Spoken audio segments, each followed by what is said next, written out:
कि उनको बिल्कुल मुआवजा मिलना चाहिए। तो नीतीश सरकार जो किसी जमाने में सुशासन का नारा देकर के सत्ता में आई थी और आज 20 साल बाद पूरे बिहार में अपराधियों का बोलबाला है।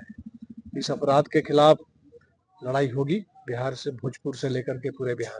एक सवाल, आज जो प्रतिशोध लग रहा है कि आने वाले समय में प्रशासन पे दबाव बना पाएगी ये प्रतिशोध? नहीं, अभी तक तो देखिए प्रशासन पर थोड़ा बहुत जो दबाव बना, तभी तो जा करके जो पीड़ितों के खिलाफ साजिश हो रही थी उस पर थोड़ी रोक लगी है।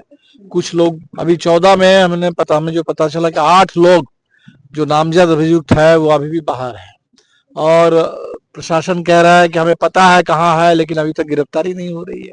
इसीलिए प्रशासन पर तो दबाव की जरूरत है और हमें लगता है कि लोग दबाव बनाएंगे, भोजपुर के लोग, पूरे बिहार के लोग, और प्रशासन को कार्रवाई करनी होगी। लोगों की हत्या हुई, 4-4, 5-5 लोग घायल हुए और वहाँ अभी तक जो पीड़ित है उनके लिए कोई सुरक्षा नहीं और जो अपराधी है उनके लिए सुरक्षा है, अभी तक उनकी गिरफ्तारी नहीं। तो हमें तो लगता है कि ये पूरा प्रशासन मिला हुआ है और इसीलिए इस पर लड़ना होगा। जहाँ स्थानीय स्तर पर लोगों ने लड़ा है, जिले में भी लोग। नमस्कार। आज भोजपुर जिले के गढ़हनी के लहरपा ग्राम में शोकाकुल परिजनों से मिलने के लिए भाजपा माले के महासचिव दीपांकर भट्टाचार्य का आगमन हुआ। शोकाकुल परिजनों से मिले, चूँकि आज गाँव में प्रतिशोध सभा भी रखा गया था भाजपा माले के, और ख़ास करके महागठबंधन के जितने भी कार्यकर्ता हैं, जितने भी सदस्य हैं, जिला अध्यक्ष हैं, उन सबके तरफ से आज प्रतिशोध सभा भी रखा गया था। आप लोग वर्तमान 24 लाइव के लाइव पेज से देख भी सकते हैं कि दीपांकर भट्टाचार्य ने प्रतिशोध सभा में क्या कुछ कहा है। लेकिन आज चूँकि मिलने आए और शोकाकुल परिजनों से मिले, काफ़ी सारी व्यवस्था के बारे में उन्होंने जाना और चूँकि वहाँ पे क्या कुछ हो रहा है, मामला काफ़ी गमगीन है, जनता के बीच में एक आक्रोश की भावना है और प्रशासन के पास में इस मामले की जांच चूँकि प्रशासन कर रही है, तो प्रशासन अब किस तरीके से देखती है, इस पे क्या कुछ कह रहे हैं मीडिया बंधुओं से बात करते हुए महासचिव दीपांकर भट्टाचार्य। आइए आप लोग सुने और देखें और ऐसे ही देखते रहें वर्तमान 24 लाइव। धन्यवाद। जय हिंद, जय भारत। 1.5 घंटे तक कहीं कोई प्रशासन नहीं है और इसके बाद घटना घटने के बाद एक गलत पूरे कहानी बनाने की कोशिश हुई, जहां साफ दिख रहा है कि सामंती अपराधी गठजोड़ और प्रशासन की पूरी मिलीभगत से इतने लोगों की हत्या हुई, 4-4, 5-5 लोग घायल हुए और वहां अभी तक जो पीड़ित है उनके लिए कोई सुरक्षा नहीं और जो अपराधी है उनके लिए सुरक्षा है, अभी तक उनकी गिरफ्तारी नहीं। तो हमें तो लगता है कि ये पूरा प्रशासन मिला हुआ है और इसीलिए इस पर लड़ना होगा। जहाँ स्थानीय स्तर पर लोगों ने लड़ा है, जिले में भी लोग लड़े हैं। कल पटना में एक बड़ा कन्वेंशन है और पूरे बिहार के इंडिया गठबंधन का, वहाँ भी इस हत्या के खिलाफ, इस हमले के खिलाफ हम लोग प्रस्ताव लेंगे और इस पर भोजपुर से लेके पूरे बिहार में दबाव बनाना होगा। जल्द से जल्द अपराधियों की पूरी गिरफ्तारी हो और उनको सजा मिले और जो पीड़ित लोग हैं उनको संपूर्ण सुरक्षा मिले, जो घायल है उनके उचित इलाज हो, कोई मुआवजा वगैरह कुछ भी तो नहीं होगा।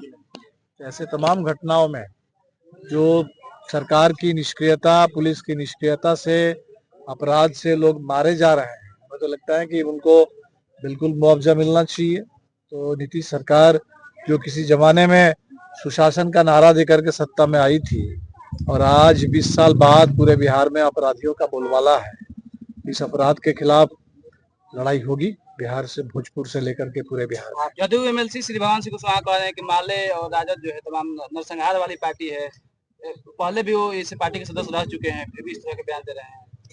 नहीं, ये तो कुछ लोग हैं जो इसको लेकर के घटिया राजनीति कर रहे हैं। उनको पता है वो उसी गठबंधन में है जहां जिसकी ओर से हत्या हुई है और इसीलिए एक तरफ पीड़ितों के पक्ष में खड़े होने के बजाय अपराधियों को संरक्षण देने के लिए ऐसे ही झूठ बात बोली जाती है और ये भोजपुर के लोग सब देख रहे हैं। सबको पता है कि अपराध के पक्ष में कौन खड़ा है और न्याय के लिए पीड़ितों के पक्ष में खड़े होकर के कौन लड़ रहा है। परिजन से मिले, क्या निष्कर्ष निकला? पहली बार मिले नहीं, ये तो अब जो रिपोर्ट मिली तो बिहार में एक तरह से आम बात अब हो गई है।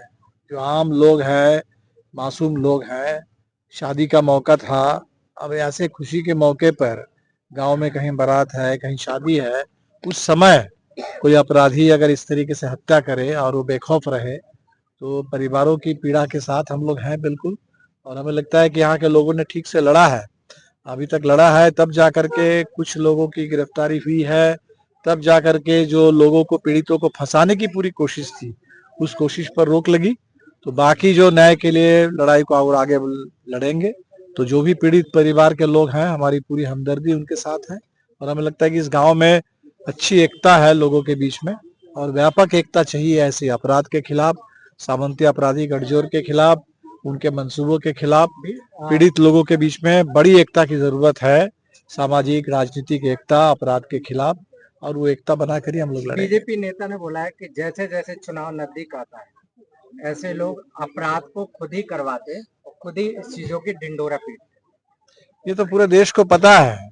बीजेपी, भारतीय जनता पार्टी अपराध को बढ़ाने वाली, संरक्षण देने वाली, अपराधियों को टिकट देने वाली ऐसी ही पार्टी है पूरे देश में। और इसीलिए भारतीय जनता पार्टी कुछ भी कहे, आज तो पूरे देश में उसी पार्टी से लोग पूछ रहे हैं, उसकी सरकार से पूछ रहे हैं। पहलगांव का जवाब भी उन्हीं से मांगा जाएगा, और यहाँ जो घटना घटी है भोजपुर में, इस जनसंहार का भी जवाब उन्हीं से मांगा जाएगा। वो जवाब नहीं देना चाहते हैं और इसीलिए दूसरों के ऊपर आरोप लगाते हैं। ये जनसंहार का जो आरोप है बबलू सिंह पर, उनको तो कई बीजेपी के लीडर उनको तो समाज सेवी बता रहे हैं, और आप जितने भी यहाँ पर लोग हैं वहाँ बिल्कुल बिल्कुल, जो वो यही लोगों की परिपाटी रही है, जितने बड़े जनसंहार करने वाले हैं उन्हीं को उतने बड़े समाज सेवी और गांधी कहते रहे हैं। ये भारतीय जनता पार्टी का ही परिचय है। और हमें लगता है कि अभी हम लोग सभा की ओर जाएंगे और पूरे भोजपुर में इस सवाल को लेकर के न्याय मिले, अपराधियों को सजा मिले, पीड़ितों को संपूर्ण न्याय मिले, इसके लिए लड़ाई आगे बढ़े। एक सवाल, आज जो प्रतिशोध को लेकर के क्या लग रहा है कि आने वाले समय में प्रशासन पे दबाव बना पाएगी ये प्रतिशोध? नहीं, अभी तक तो देखिए प्रशासन पर थोड़ा बहुत जो दबाव बना, तभी तो जा करके जो पीड़ितों के खिलाफ साजिश हो रही थी उस पर थोड़ी रोक लगी है। कुछ लोग अभी 14 में हमें जो पता चला कि 8 लोग जो नामजद अभियुक्त है वो अभी भी बाहर है, और प्रशासन कह रहा है कि हमें पता है कहाँ है, लेकिन अभी तक गिरफ्तारी नहीं हो रही है। इसीलिए प्रशासन पर तो दबाव की जरूरत है, और हमें लगता है कि लोग दबाव बनाएंगे, भोजपुर के लोग, पूरे बिहार के लोग, और प्रशासन को कार्रवाई करनी होगी।